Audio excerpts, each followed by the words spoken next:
Literally, the country is on fire, ladies and gentlemen. And if you're joining this channel for the first time, yeah,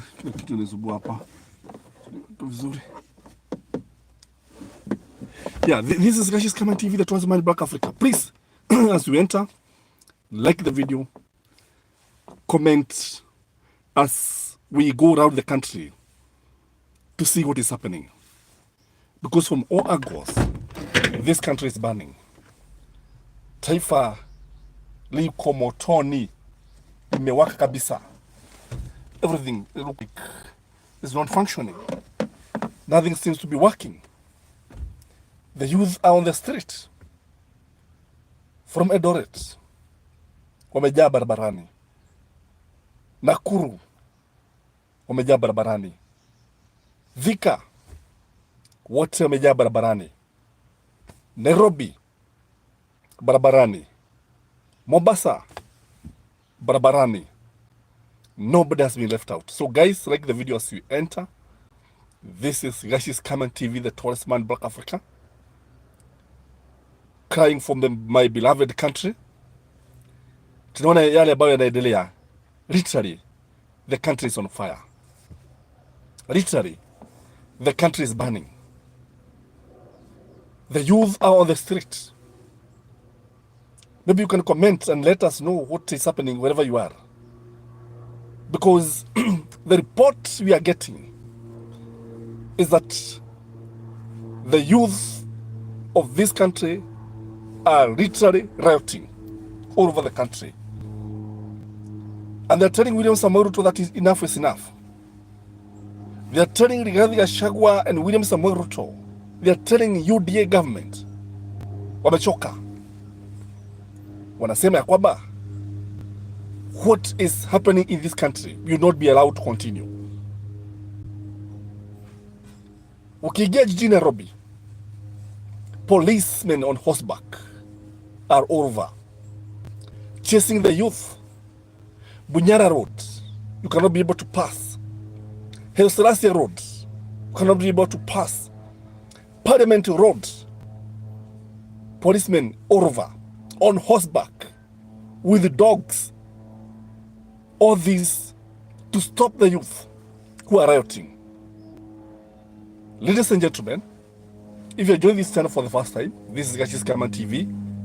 We are trying to look at what is happening in various places. Maybe you can let us know what is happening wherever you are. Because for the first time, the youth of this country has erupted. The youth of this country are telling William Samoei Ruto that we are not going to accept your dictatorship. Members of parliament, their phones, they are literally having sleepless nights because Kenyans are calling them. They're calling them, telling them, if you represent me, don't support the finance bill. But if you represent yourself, vote for finance bill. Kenya is on fire. Nairobi is on fire. Mombasa is on fire.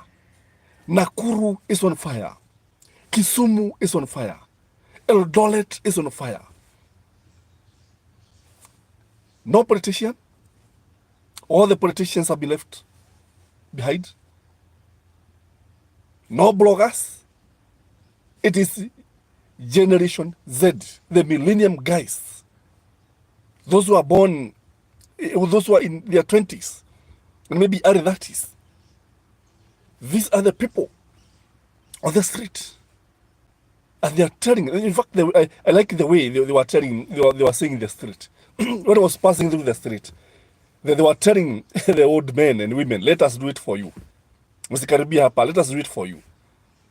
Raila tried and you let him down. Raila told you to stop this nonsense, mkakataa kumsikiliza. Now, the time has come for Kenyans youth to do what they think they are supposed to do. Sisi yetu ni macho. William Samoei Ruto was given a lot of time. You know, Mwangi, karibu sana. Karibu. Nice to see you again. Despite Zach's attempt. What I can tell you, you see, you can defeat Mwagi. I've always said, if you have been following me, and thank you, Mwagi, and others who are here, and please, guys, like the video. I've always told you one thing, that you can stop an invasion of army, but you cannot stop an idea whose time has come. The time has come for this country to be led by a president who cares. The time has come for this country to be led by members of parliament who are not employees of the executive. The time has come for parliament to start with Mwananchi. Ramison, keep reporting, Skyman. The change has started, and it is coming. Change is coming. I told you, I've been telling you that, you know, what happens is that William Samoei Ruto is the president of the Republic of Kenya, courtesy of IBC. Without IBC, William Samoei Ruto could have not been declared the president. You know, what you can say is that literally, for sure, the judiciary failed this country. Guys, welcome Akina Henry Bosire, Akina Space, Nyamwea, Joseph. Good evening, brother. Karibu. What is happening in this country? The country is erupting because William Samoei Ruto was not duly declared the president of the Republic of Kenya. And the only reason why Kenyans have been patient is because Kenyans are peace-loving. That's the only reason why Kenyans have been patient. They have been patient because they love peace and tranquility. But you see, there's a place, there's a time that you can push the cat, and then the cat will say, no, we are not going to allow this. Abdul Mustafa, hiyo ndio serikali ya Mungu. Joseph Momanyi, good job, Skyman, thank you. Felista Kidete, we must fear what we are seeing and hearing. The country is on fire. Eldoret is burning. Nairobi is burning. Nakuru is burning. Thika, even Eldoret, Kisumu, Mombasa. The youth are on the street. The so-called the millennium guys, the Generation Z. They're on the street telling William Samoei Ruto, we are not going to accept this dictatorship. They are telling the politicians, retreat guys, go and rest and watch as we lead this nation to prosperity, as we liberate this nation. And you see, I've always told you one thing. If you remember, those of you who have been following me, I've always said one thing, that Kenyans have no issue with tribalism. The problem is politicians. The politicians, you know, they are now helpless because, you see, this Generation Z, they are not talking about any tribe. They are tribalist generation. They have no leader. They are leading themselves. And it is coming from their, you know, they have that burning desire. In fact, I'm looking at it. It is like that time of Pan-Africanism, when people like Jomo Kenyatta, Marcus Garvey, Du Bois, George Padmore, that time of, I think, 1900, 1921, 1927, if you study the history of Kenya, when Pan-Africanism was actually the in thing. It is like the country is yearning for independence. Sky, look at who the Gen Z and the millennials are talking about. You want Matiang'i? Personally, I am from Meru. Even me, I've always told this guy, I've always told people that Matiang'i is a gem. Fred Matiang'i is a good man, and he can lead this nation. And on that one, I agree with the millennial guys. I agree with Gen's guys. I agree with them. Because you see, when you look at Matiang'i is honest. When you look at Matiang'i, if you remember, for those of you who talk about education, you know very well that there was a time that our education system was hopelessly corrupt. Remember that time that even Matatu guys were selling exams. Kenya National Examination Council had become hopeless. And KCSE and KCPE papers, ulikuwa unapewa na makaga kwa gari. They would give you literal exam papers. Kaimenyi was there. Then came Matiang'i. Matiang'i held the bull by its horn and was able to bring sanity in the examination center. And those of you who passed the exam of Matiang'i, I think you did a good thing. Because it had reached a time when somebody would score a B and would not go to university. Every A's were thrown over. In fact, A's were more than B's because of corruption. But came Matiang'i. That is why you see, I've always said, Abdalla Mustafa, yani, hata sijui tutafanya vipi ndio tujikoboe. Maana hiyo hali nimeiona ifikapo 2027 wataumia hiyo nguvu ya mapolisi kukaa hapo mamlakani na watch tu nikiwa Kuwait City. Thank you Abdul. What is happening in this country? What is happening is that the youth are fed up. Specs. Matiang'i also brought peace in Kenya and destroyed Al-Shabaab. That is the reality. And that is one thing I like about Uhuru Muigai Kenyatta. Uhuru Muigai Kenyatta, when he talked about some of when he brought these guys, Uhuru Muigai Kenyatta, literally, most of the things that were happening, zilikuwa zinaongozwa na akina Matiang'i. Well, they were there. There were some good guys, akina the late Makoha. They were excellent guys. Now look at the education sector. Look at the education sector. So when you look at our youth have a valid point. You say now that Baba and Azimio leaders aren't in front. Who will government blame now? That's the big question. And that is the elephant in the room. And again, they have nobody to negotiate with. It was better. I've always told people, and I want to thank you guys for always supporting this channel. I want to thank you from the bottom of my heart. Because we started, you remember when William Samoei Ruto was declared the president? Most of us were heartbroken. Most of us felt that it was not the right thing. Because we knew that William Samoei Ruto has never fought for anything in this country. He has never fought for anything. William Samoei Ruto was in Youth for Kano 92. A group of youth who destroyed the economy of this nation. A group of youth who were actually the herdsmaid of Daniel Toroitich Arap Moi. These are the people who are now leading the nation. How can they lead the nation? Akina Gachagua. Even Gachagua was there. Jos Ken, karibu sana. Matiang'i ako wapi? I believe he can bring everything in order. Kenya really needs him now. It is true. You know what I'm saying? Akina Max Zakayo thinks that the generation is a joke. This generation is a joke. It is not a joke, by the way. These people, when they mean business, they mean business. And I'm happy because what was passing through Nairobi, you see, I could greet them. And I have to retreat now to watch the game as it unfolds. Maggie Mama Africa official. Welcome, Mama Maggie Africa official. So as I was transversing Nairobi, I could see the determination. I could see the pains in the policemen faces. When you look at the policemen, you see, even policemen themselves, they know whatever is happening in this country is not the right thing. I've told you, most of these policemen live like squirrels.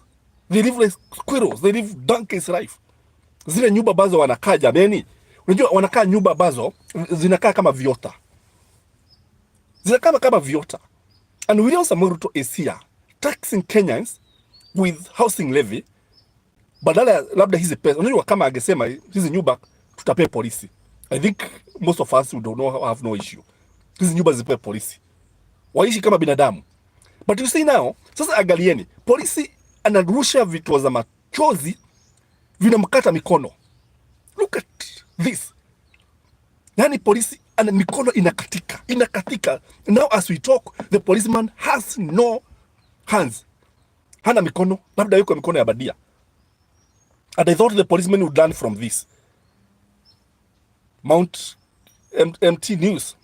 The generation is educated and can ask police genuine questions which the police cannot answer. It is true. Vake Kenel anasema, Kenyans need Matiang'i and the best CS to work properly in the office, not kuhipa. Kwa sababu what we are seeing, ile wale watu ambao wako katika cabinet. Look at the guys that William Samoei Ruto appointed in the cabinet. This was content. This was wrong. JM, It was surprised most of them go home with less than 30K. In fact, that is your JKM. Wengi hawana kitu. And why do the pere? Karibu sana. Our police are a class 3 dropout. What they say, what they say do they have? Okay. Most of our youth are educated. Most of the generation Z and the millennial generation, they have gone to school, wamesoma, lakini hakuna kazi. What do you expect of them? Unatarajia nini? Unatarajia nini? And you see, look at it. And they're asking valid questions. Look at it. Ati wanaweka pesa za kununua magari. Imagine 200 million za kununua magari mapya president. Yani yale alikuwa nayo sasa yatupe yatapeleka kwa wapi? Look at, I wish you are buying tractors for the farmers. Why buy fuel gasolers? Why not buy tractors? Why not buy tractors? Space anasema, remember Matiang'i during the times of analog to digital. Yeah, and he stood firm. And today we are enjoying the fruits. What could be a content creator be doing Sky? Imagine. So Matiang'i, the kind of leader these people are asking, they know what they want. And nobody can compare William Samoei Ruto to Matiang'i. Nobody. Sasa ukiangalia, Matiang'i had actually warned us. Alituambia tutachagua mikora itaenda bunge. The wash guys ndio wamejaa bunge. These guys are after their stomachs. They are William Samoei Ruto's workers. They are not your members of parliament. They are not your representative. Vicky Henel, police need to be paid well, and teachers and doctors, nurses, this Kenya ni ya wakora. It is true. They need to be paid well. And even policemen should also be given body cameras. Let the policemen be given body cameras so that we can be able to see what they are doing. Like now, if they had body cameras, we could see what they are doing. And you see now the problem with William Samoei Ruto now, he has even sent plainclothes policemen. Some of them actually wearing black. Some of them are wearing black so that the demonstrators confused with the demonstrators themselves, and they think they are part of them. So what we are seeing here is a generation that is fed up with what we have been doing. If you go to hospital today, there are no drugs, not even a Panadol, not even paracetamol, nothing. You go to hospital, the doctor tells you that he's going to treat you, he writes some prescription there, and then sends you to a chemist that belongs to him or his family member or to his friend. And then in the evening, anaenda pale anachukua mali yake. This is the country that we have. So do you think people like Anne Waiguru are the people who can bring change in this country? Do you think people like Moses Kuria are the people who are actually going to bring this change of this country? Do you think people like Gachagua and Ruto, who have always opposed change, people who would not even support the 2020 constitution that watatuletea mabadiliko? Joseph, karibu. Unaona aje Gen Z ni noma? Ni noma kabisa. Noma. Hawa watu inakwambia ni kama Siafu. Nimesema mara kwa mara, maybe you have never known why I have been saying this, that Siafu huwa vigumu kuamaliza. Sasa Siafu ametokea. Siafu wako mitaani. Joseph, people never thought the Gen Z itakuwa serious. It is gonna be more serious. In fact, if William Samoei Ruto is not careful, if he's not careful, they'll go to State House. If he's not careful, the student will leave colleges and universities and join them. If he is not careful, if he does not withdraw this finance bill, I told you one thing, this is a mustard seed that was planted. The finance bill is going to actually bring a revolution in this country. Without knowing. By the way, this is a blessing in disguise. Let me say it's a blessing in disguise. Because without the finance bill, without the punitive taxation, William Samoei Ruto agedea tu na maisha. And the funny thing with William Samoei Ruto, karaoke karibu, the funny thing with William Samoei Ruto, alikuwa anasema ya kwamba he's going to cause more pain. Like he wants just to hurt us. You know, Anytime William Samoei Ruto wakes up, he wakes up to cause more pain to Kenyans. And for how long do you think Kenyans are going to accept this? For how long? Joseph is saying, I hope wasimalizie tu hapa, wachukue watoe Ruto. What is going to happen, and I think I suggested this to one member of parliament, Akahepa, I told him to take a bill to parliament whereby voting should be made compulsory in Kenya. Those who don't vote, maybe they should be fined at least Kenya shilling 20,000 for not voting. Because this country imeharibika because good men wamekuwa pale, hakuna kitu wanafanya. JM, the kind of greed with these members of parliament is what made Burkina Faso to burn down parliament. Ukiona mwenzako akinyolewa, kipake chako maji, kwa sababu wewe ndio utakuwa. Thank you very much, JKM, for your comment. Kenya's online content. Ruto cannot win clean in 2027. The damage is already caused. Yeah. In fact, if we are developed countries, William Samoei Ruto should have resigned by now. He should have resigned, if you ask me. And what did he pay? Gen Z inasema ni kufinish kumalo hapana cheza. Sio kucheza, by the way. These guys are not jokers. How do you know the rate of unemployment in Kenya is 60%? Out of 100 people, 60% have no jobs.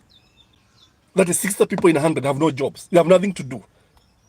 Not that they have not been to school, but the problem, sasa mmesikia ati William Samoei Ruto ati amekuwa kidagaja watu. Unajua hii uogo yake sasa imeleta hata hii mambo. Because you see, amekuwa akituambia so German wanataka 2000 Kenyans to go and work in Germany. Where have they gone? Ni watu wangapi ambao mmesikia wameenda Germany? Ni wangapi? Niambieni, labda mimi sioni, kwa sababu I've been trying to find out ni watu wangapi ambao wameenda Germany. The 2000 you promised, where are they? You remember the other day he also told us that there was a company that was, then I think Kenyans were going to work for American companies in Ruto. Sasa tangu atoke Marekani, how many people are working in Ruto? Hanel, if William Ruto was in UK, we will have already signed the office home Sogoi. I think that's what you mean. I think he need to resign, if you ask me. William Samoei Ruto need to resign for the sake of this country, together with Rigathi Gachagua and Moses Wetangula, because they are failed, so that Kenya can go to a fresh election. We need fresh general election. Let the youth, and by the way, there's an agreement in this country. Joseph, thank you. Demos in Eldoret, Kisumu, Kisii, Nakuru, Nyuki, Embu, Meru, Thika na bado. Can you imagine? I want you to look at this. Eldoret is the hometown of William Samoei Ruto. Even Nyeri, I also understand there were some demonstrations. Thika, whereby the Thika town member of parliament, Alice Wahome, alikuwa nabia, no, Alice Nganga, alikuwa nabia watu sijui nini, ati, I know what the people of Thika want. But look at the people of Thika. They are on the street now. They are on the street. Look at Nyuki. And these are the people watu wanasema ya kwamba ati walifanya nini? Ati walichagua nani? Walichagua William Samoei Ruto. I have always told people that I doubt whether Mount Kenya actually voted for William Samoei Ruto. Yes, they voted for him, but I doubt if he scored the percentages that he scored in the mountain. Najua ukweli ni kwamba cha kuiba huwezi kukaa nacho kwa muda mrefu. Huwezi.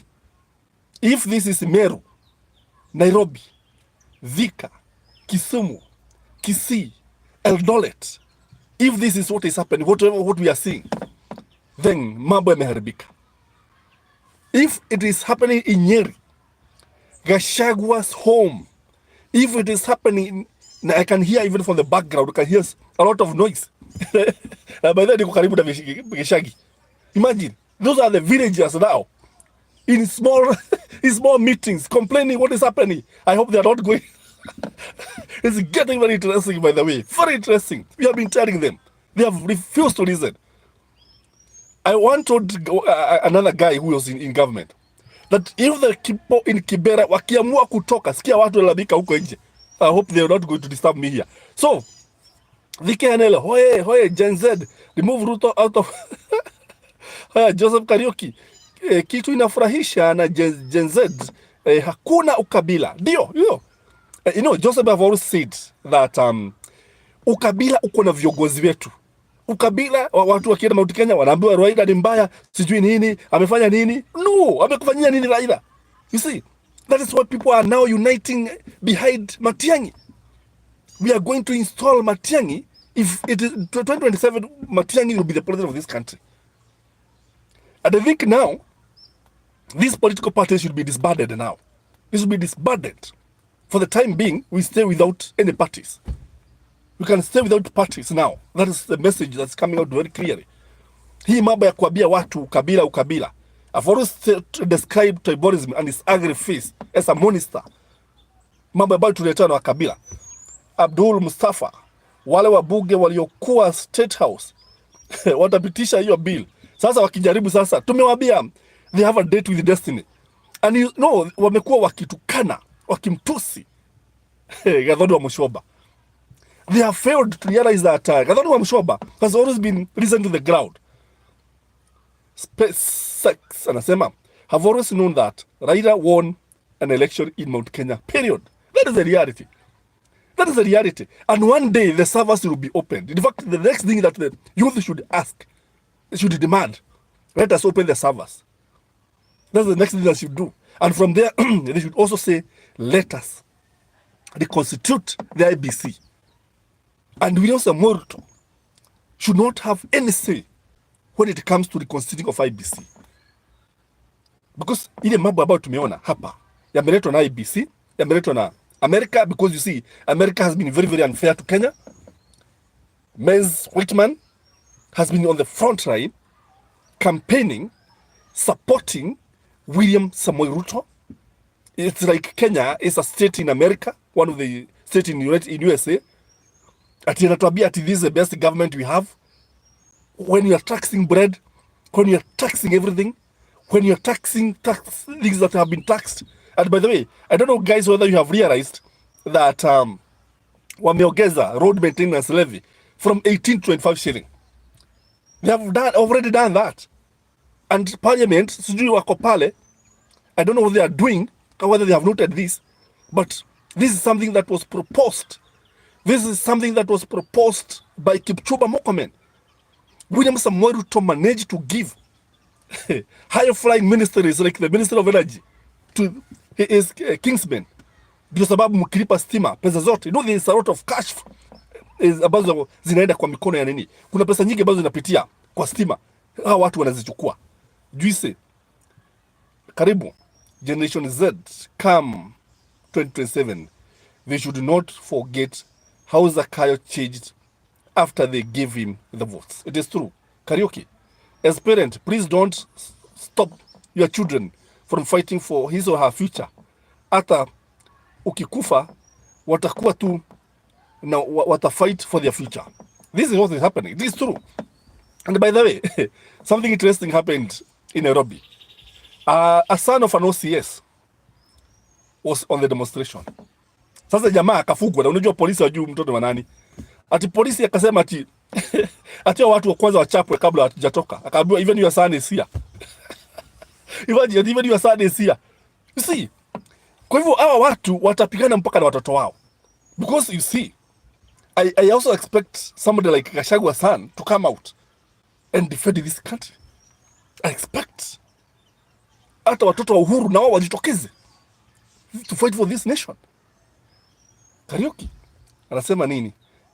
As parents, please don't stop your children from fighting. Yeah, imagine jamaa anapata ati mtoto wake ako kule na hajui, na yeye ako pale mstari wa mbele akipigana na waandamanaji.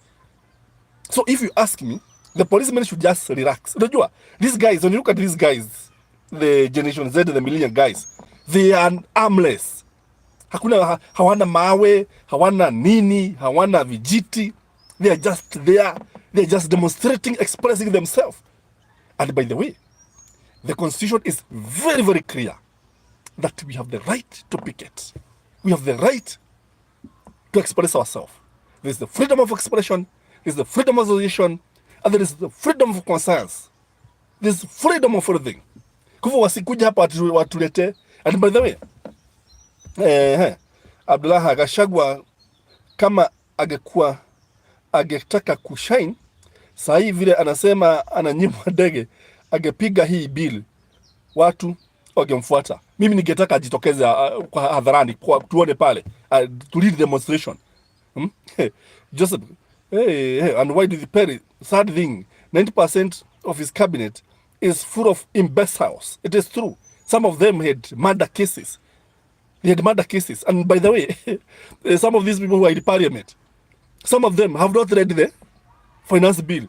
Some of them, even if they read, they cannot understand. Kwa sababu ni magege pale yaliwekwa pale bunge. JM, the police should be the last people to oppose the demonstration. I've always told the policemen. And if you are a policeman and you are watching this, please listen. If you are here, please, and you are a policeman, kwanza like the video. Police mko hapa. Kwa sababu what we know, and by the way, let us also know that there are some politicians who watch this channel, which is good. They watch this channel, and some of them even tell us what is happening. And we love that. So, people like Kimani Ichung'wah. Sasa ukiangalia kama mtu kama Kimani Ichung'wah sasa, jamaa anajua whatever is trying to pass through the throats of Kenya is kitu kibaya. People like Ndindi Nyoro Shwari. What happened? People like Joseph Kariuki KJ, my MP, na Mwagusha, huyu wa Dagoretti wachana na yeye. Imagine, ati anaambia ati Generation Z ati wanakuja ndio wapate nini viewers kwa TikTok. That is wrong. Should not happen. Imagine, that is ridiculous the people. Specs anasema, I hope Uhuru Kenyatta is putting money together for purpose of campaigning for Matiang'i, and at the same time trying to talk to Baba to come on board very early in the morning. It will be over. By the way, if Matiang'i will be on the ballot, hiyo imeenda. If Matiang'i will be on the ballot, is a man to beat. Because now the youth are expressing what is in their hearts. And you see, what is in the heart, the mouth speaketh. So kile ambacho wanafanya, wanatuambia vile ambavyo tunafaa kujua. And many people have been talking about Matiang'i. Sasa what Matiang'i should do? You know, Matiang'i is one, Matiang'i is a schooled guy. Secondly, Matiang'i sio mtu, is not a push hivi. Atunambia tufanye hivi. And he knows what should be done. Matiang'i is a true nationalist. The youth are right. Let us support these people, by the way. JKM anasema, imagine Kipchumba Murkomen is a cabinet minister. This is a joke. And by the, so some of these guys don't even understand what they are supposed to do there. Joseph Kariuki, by the way, umeona maandamano sasa, sio lazima mawe, isipokuwa Nairobi polisi wanasubua na tear gas. It's very, very peaceful all over. It is very, very peaceful. I'm telling you, even where I am, kasitaki kusema msiulize kwa nini. Kasitaki kusema. You can hear people in the village, in the heart of the village. People converging, the youth converging. Skia? If you hear the background, you can hear the youth shouting. And they have small meetings. And everything has come to a standstill. Joseph, by the way, umeona maandamano. Okay, mawe, unajua, the youth are doing it very different. They are doing it very, very different. Sio kama vile unajua hapo beleni tulikuwa na mambo Kenya online content. We have evolved as a nation. The tribal kings should look for other countries to sell their agenda. You see, these guys, ati mnadanganya watu, unaambia watu sijui nini, sijui ati Kenya, ati the kingpin of where. No. No, I'm looking at these people. The million guys and Gen Z. I'm looking at this guy, and they come from all parts of the country. You should be talking about Kenyans who comes from all parts of the country. But you should not be talking about Amkaba, Mkikuyu, Luo, Asijue Nini. Talk about a Kenyan who comes from Mount Kenya. Talk about a Kenyan who comes from the lake. Talk about a Turkana or a Kenyan who comes from near Lake Turkana. Hii mambo ya ukabila nini. Sisi itasaidia nani? kuna mtu inasaidia. Na sasa I think what William Samoei Ruto need to do, he need to withdraw this finance bill, kwa sababu without withdrawing the finance bill, I think the youth will not stop it today. Parliament wako pale, tunaona pandemonium in Parliament. For those of you can be able to maybe tell us what is happening in Parliament, because the last time I checked there was pandemonium, na tumeona hata wabunge wa Ruto wengine wakitishia kupiga ule mswada, which is very very good. And I think as we can see, kuna mengi ambayo ya kusema, but Skyman, what will happen? Wamesema ati walimu wa JSS hawataandikwa, watapunguza pesa kwa bunge, CDF, judiciary na kila pahali. Okay, najua hawa watu ni kucheza wanacheza. They have 1 trillion that they had budgeted for corruption. 1 trillion for corruption. So that is the money that they should do. Kwa sababu if you look at the nini, if you read the control of budget report, utaona kwamba these guys, the state officers, walikuwa wanawekewa pesa nyingi kwa budget, but what they get in their bank account is less. So watu ni kucheza wanacheza, ati hawataajiri walimu, hasijui watafanya nini. What they should do, William Samoei Ruto should stop these foreign trips. Anaenda na delegation, anaenda na nini, ati majet sijui inachukua watu sijui mamia watu, moving from one country to the other. You see, what they should do, waache hizi ni siasa za nini, za kuchezea watu, ati wataajiri nini. Kama wanataka kupunguza pesa, wapunguze pesa ambazo wanapea nini, wanatumia kununua chai, wapunguze. This country has a lot of money, by the way, a lot of money. So waache kutuchezea, because you see, even the education system is not free. Education is not free, and it's supposed to be free because Kenyans are paying taxes. And Kibaki left a system where education was literally free. Now wamechukua JKM, and William Ruto is an orator who is good in presentation in many countries, and many countries think the way he talks is the way he is smart. But when you come to the ground, the guy is below average. It is true. In fact, he is overrated. William Samoei Ruto is overrated. And it is good, by the way, he became the president. Sasa ndio watu wajue the kind of person he is. We hope for the best, but Azimio MPs should stand their ground and all should vote. Hakuna kuabstain. It is true. I agree with you, Joseph. These people need to vote. These people need to be there. These people to be counted. Sio ati kusema ati unaitwa nini. Anybody who does not vote is with William Samoei Ruto.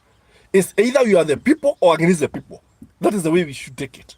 And any member of parliament who vote against or who vote for this bill, any member of parliament who vote for this bill should be sent home. Margaret Wajiro, we need leaders, not politicians. It is true. We need leaders. We need to encourage our youth to bring the change that is needed in this country. Because when you look at even our traditional African society, the youth were the agent of change. The youth were the one who are actually guarding the society.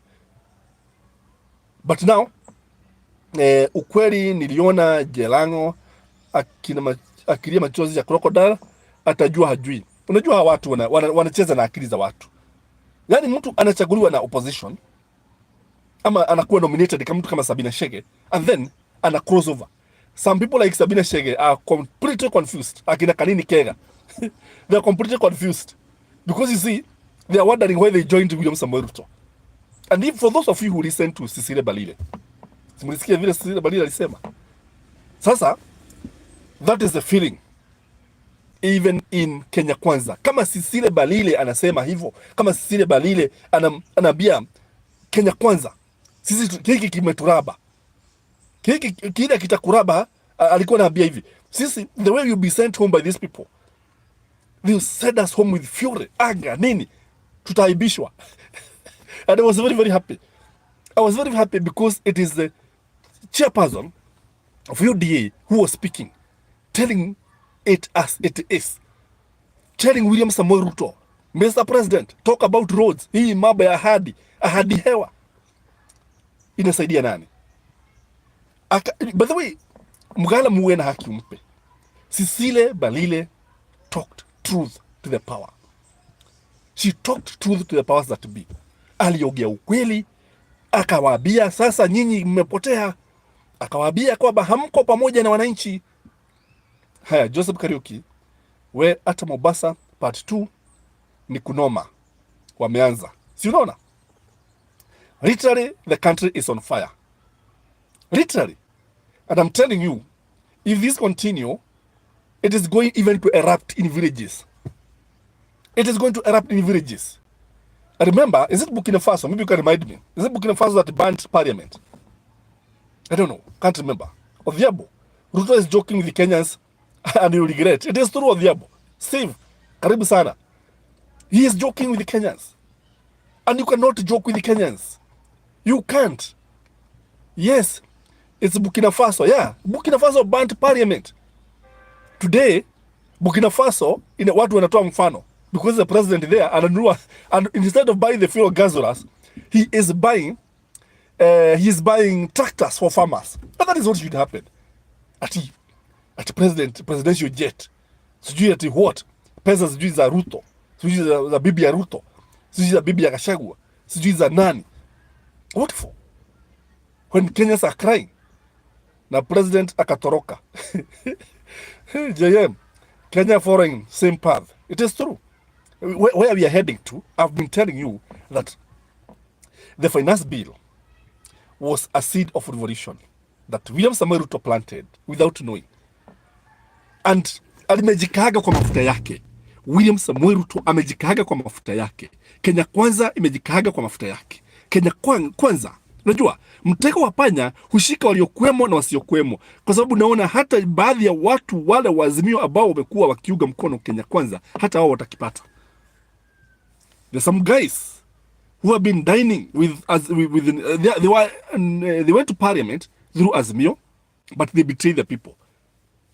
Skyman, wewe ni wa age gani? Yeah. Okay, I'm not from that age, by the way. I'm not from that age, but what I know, I'm not from Generation Z. I'm not. But we have been there. We have been on the trenches. We know how to go about it. We are mobilizing so many people on the ground. We are telling them what to do, how to go about it. In fact, we don't advocate for any violence, but we advocate for demonstration, peaceful demonstration, countrywide, all over. And guys, please like the video. I'm humbled the way you like the video. When you like the video, it is able to reach many people, and we need to unite. We need to unite for the sake of this great republic. Shalom Gachie, shalom RWK, asante sana, karibu.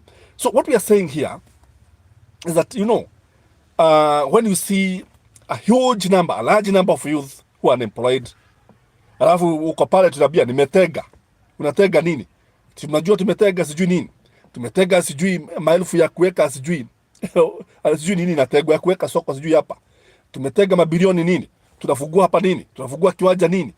Tumetega. Hii mambo ya kutega, unafikiri the youth are not going to listen to the lies anymore. They are not going to listen to the lies anymore. They are fed up. They will not listen to this kind of lies. Because when you listen to the lies, unajua uogo una mwisho. Peter Kamau, Ruto must go to exile right away. KDF should not intervene.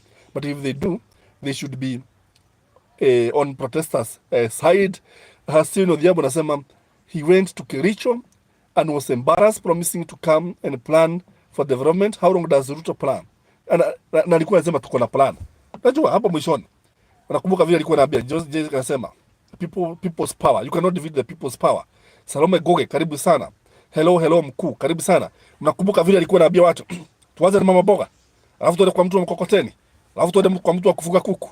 Alafu tukuje kwa nyinyi kina mama hasura. Literally coding people. People were conned. People were conned, by the way.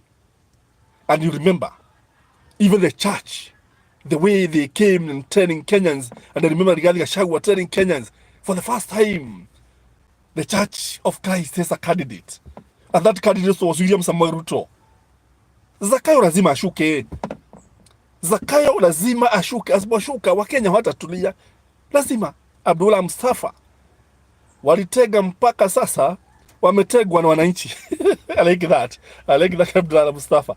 Kwamba ni kweli walitega, sasa ni wakati wao wa kutegwa. All power belong to the people. The constitution is there. And I want to thank the people who framed this constitution. Those people who framed the constitution, they knew what they were doing. They knew that government can be very corrupt. They had learned from Daniel Toroitich arap Moi. So instead of giving powers to the executive, to the parliament, what, they gave all the powers to the people. So hakuna kitu wanaweza fanya, and people are now exercising the powers directly. That's what they are doing. And I think any member of parliament who vote against this bill should be recalled. They should be recalled. Because if they are recalled, Kenyans, members of parliament wataanza kuona kumbe sio Ruto tunafanyia kazi. Kwa sababu unajua wakati uchaguzi tunakumbuka vile Ruto alikuwa anasema, simtanipatia Kimani Ichung'wah ili nikienda pale niweze aweze kunifanyia kazi. Simtanipatia Dede Nyoro. Simtanipatia KJ. Remember, they used to talk like that. So what we did, we ended up having members of parliament who are William Samoei Ruto's employees. Atwoli and other union leaders should ask all workers to drop their tools down and join the mass out there. I think Kamau here, I've been talking to some of these guys, and they don't want to be assisted. The Generation Z wanataka kuwa wawe pale. In fact, they don't want any assistant. Hata pesa wataki, imagine. Wataki. And Babu, if you remember, Babu, had promised that he was ready to donate 500,000, but they refused. Wataki kusaidiwa. Wako pale, wanajisima, don't want even fundraising, and they are doing it for the country. I was reading some of the things that they were tweeting, and it is coming from them. And that is very good, because these are true nationalists. A nationalist is somebody who is ready to die for his country. And these people are ready to die for their country. They are ready to die for their country. The only other person who I think who has always been ready to die for this country, ni Raila. Raila has suffered dearly. Raila really suffered. And I want to thank this Generation Z and the Millennial guy. I want to thank them, because what they did now, they saw that their fathers were actually being tortured. People, imagine mtu kama Raila akirushiwa marisasi, live bullet, magari yake na vijana walikuwa pale. RWK, Gachie, do you think William Samoei Ruto can also recall the powers from the people? He can't. He cannot recall. He has no power to recall. It is the people who can recall him through impeachment, of course. They are patriots, yeah? The youth are patriots. Okay, kudos to Gen Z. So what is happening is that the Gen Z, what they realize is that it's like the politicians are failing them. All the time wanatuambia sijui nini, ati vijana ndio viongozi wa kesho. Kesho ambayo haifiki. In fact, it was better when Kibaki was leading. Na Kibaki alikuwa mzee. He had the interest of this country at heart. Because for those of you who don't know, if you look at the motorcycle business, it is literally collapsing.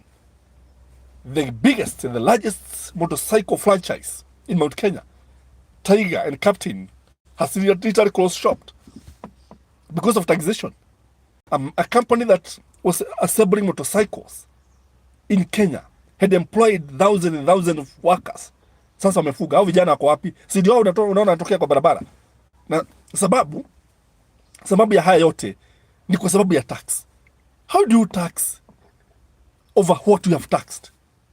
You tax everything. Una tax mpaka choo. It is wrong. Kudos to Gen Z, Joseph, they are patriots. Karibuni guys. Like the video. Guys. Comment. This is by commenting that you're able to know that tuko wengi hapa. And I like the way you are commenting. And I like the way you are interacting.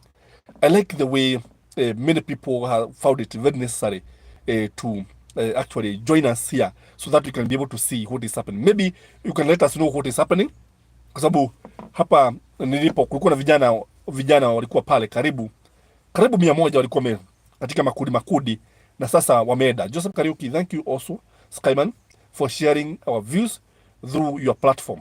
I like that, by the way. This is not even mine. In fact, Joseph, this is your platform. You are free to say anything.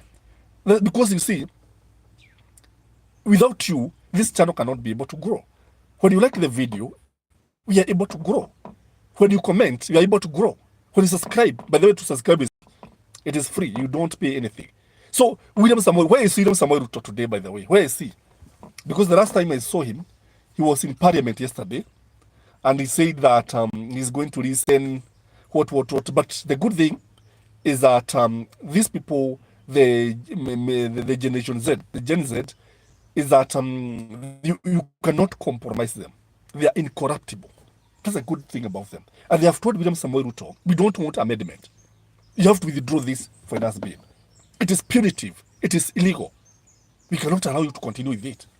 Do away with it. Joseph, we naweza kuambia vile kunaenda maandamano inaendelea Mombasa, Kisumu, Nakuru, Nairobi. We Ruto ako Garissa University. Okay. Thank you, Joseph. RWK, Kaede, GZ, after dealing with the bills, then we sanitize kanisa, log pastors, turudie sasa saa Mungu wa ukweli. I agree with you, RWK. I agree with you. These rogue pastors also have been part and parcel of this administration. Na ndio sababu naona wengine wanategewa pesa because wanatuletea watu ambao who themselves wanakuja kutuambia baadaye what I was telling you is not the right thing. Akina Benhin. Vile Benhin alikuwa anasema ati alikuwa anadanganya watu. Imagine. Na ndio sasa alikuwa anagusha watu ati wanaaguka pale Uhuru Park. You see? Wengine anatuambia, remember the first lady said that when she was when Ruto was the DP, ati kuna wakati aliombea maji yakawa safi. Na sasa hayo maji walikuwa wanatumia maji safi. You see? Even the church, by the way, the church is also to blame. Because you remember, kama mnakumbuka vizuri sana, Ole Sapit alikuwa msafara wa William Samoei Ruto akienda kuapishwa. Imagine. Walimwendea kwake nyumbani na matokeo hayakuwa yametangazwa yote, na sasa wakakuja wakamtangaza William Samoei Ruto even before all the votes were counted. You see? That is why we are. So kanisa hata nyinyi mna makosa makubwa sana. When the history of this country will be written, the church must be blamed. Niko na raha hata Kisumu hakuna mawe na polisi hawasubui. That is good. That is good. The policemen, hongera kama mmetulia. Nyinyi kazi yenu sasa ni kuangalia. And you see, the reason they are doing this ni kwa sababu wameona hakuna mtu ambaye ameachwa nyuma. Hakuna mtu ambaye ameachwa nyuma. Na kile ambacho tunafanya sisi, tutaangalia yale ambayo yanaendelea. Sisi, we are going to encourage them to continue until this country is actually democracy irudi mahali ambapo inafaa kuwa. Hospitals, tunataka kuona dawa. Yani iwe ni kuingia na kutoka, because you are taking our taxes. Our roads zilisimama zote. You cannot tell the youth, you cannot convince anybody ati you have a budget of 3.9 trillion. Imagine a budget of 3.9 trillion. Nakuna barabara zinajengwa. A budget of 3.9 trillion. Hakuna hata barabara moja. A budget of 3.9 million. And there are no drugs in hospitals. A budget of 3.9 trillion. Wananchi bado wanalamika. Like now niliona pale Athi River that has broke its bank. Watu hawana mahali pa kupitia. Yet we have a government. The county government is there. The national government is there. George Odhiambo, tuko shwari kama kikapu ya Kanyare ya sadaka. Jojo Diabo, wacha kunichekesha.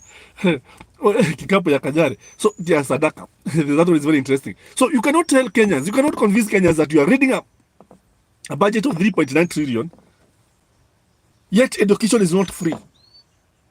You cannot convince anybody. Remember, for those of you who can remember, you remember wakati kulikuwa na nini? Unakumbuka wakati madaktari waligoma. Nakumbuka the way they pleaded with these guys. Remember the way they were mistreated. You remember the way the policemen were throwing tear gas canisters. Hey, Joseph and Tobias Skyman, what? At Eldoret. Yes, that one tells you, even the president backyard, people are restless. That one is telling you, hata William Samoei Ruto, hata kwa nyumbani. Hata kwa nyumbani, imagine. Kashagwa, hata Nyeri. Alice Ng'ang'a, hata Thika. Egalia, hata Thika. Na wewe ndio ulikuwa unaambia watu ati watu wa Thika wanauga mswada huu mkono. Haugi mkono. Haugi mkono. And I like Raila's silence. Unajua kuna jamaa alikuwa anapigia simu anauliza, kwa nini Raila amenyamaza? Kwa nini Raila asiongee? Hapana. Raila amefanya kazi yake. Amefanya kazi yake. It is now the time of the youth to show the way. It is now the time for Kenyans to come out in large numbers and defend their country, and save their country. This is a time to be counted. And by the way, what I know is that ukiona sasa hata Eldoret wakitokea, what does that tell you? Unajua kule Eldoret, nakumbuka kulikuwa na Finland scandal. You know the Finland scandal?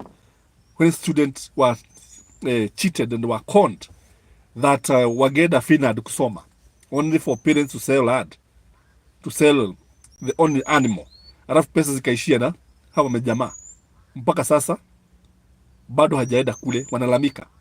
So that is why you see, these are the factors that are making the youth very angry. Something else is the high number of ladies. Unaona haya maandamano yana wasichana, ni waite wasichana, nikubali tu ni waite wasichana, or let me call them young ladies. There are so many young ladies. There are so many. This one tells you, akina Martha Karua, now they are stepping out of politics very soon because they are being replaced by other people. Usiniambia hawa wasichana wadogo ambao they don't even fear the policemen. Imagine, wasichana wadogo wamejitokeza. And I love that. I love that. I love the determination. I love when you see a tribeless nation, a tribeless generation. I love that. It's very, very interesting. Ladies, wanauliza, kwani Ruto hataki? Hiyo sisi tasoma. Imagine. You see, hii kitu is beyond gender, is beyond tribe, is beyond mambo ya localities, it's beyond the class, kwa sababu kila mtu anaumia. How can Eldoret take the trophy? Imagine Eldoret is where we have the largest crowd. Yes. And you think of Zakayo's second term. You must be a fool. In fact, you must be dreaming. Anybody who thinks of William Samoei Ruto's second term, and I think in fact he should be advised to resign together with his deputy. He should be advised to resign. That would be the best thing, because if he's advised to resign, that would help so many things. And guys, because of many reasons, I also want to catch up on a number of issues. We are going to come live again to see what is happening. And before you leave, because I want to sign out so that I can rush somewhere else and add 1, 2, 3. I just wanted to let people know what is happening on the ground. Maandamano kila mahali yamefaulu kabisa. Vijana wamejitokeza kwa wingi, na unajua Ruto anachukulia hii mambo tu hivi is a revolution, and it is going to be televised, I can tell you. And when you look at the political situation of this country, William Samoei Ruto seems like he is losing it. He is losing it, by the way. Hawa vijana ni watu ambao hawezi wakaacha. So guys, As I sign out, like the video, kindly share the video, comment as we see how the day is going to unfold. And I want to thank you for the bottom of my heart. Till next time, bye bye, adios guys, karibuni tena, karibuni.